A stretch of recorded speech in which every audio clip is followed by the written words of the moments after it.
OSHA's Bloodborne Pathogen standard at 1910.1030 has been around for decades, but continues to be one of the most cited for violations.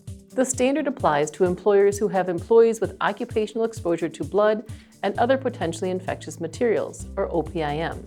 Occupational exposure refers to reasonably anticipated contact with blood or OPIM that may result from the performance of an employee's duties.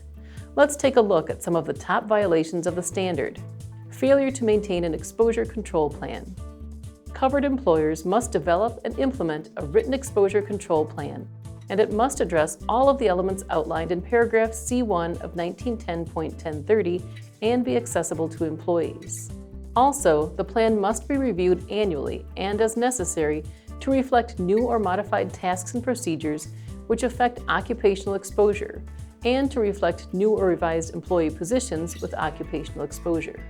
Inadequate training and education. Employees with occupational exposure must receive training at the time of initial assignment and at least annually thereafter. Training must cover the elements listed in paragraph G2 of the standard and must provide an opportunity for interactive questions and answers. Improper use or lack of personal protective equipment.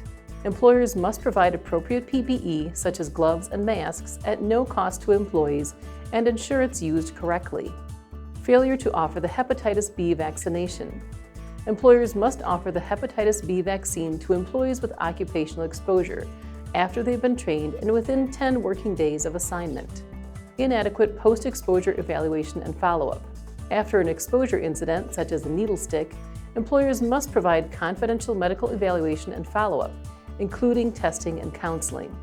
If you're covered by the Bloodborne Pathogen standard, be sure you're meeting all the requirements outlined in 1910.1030.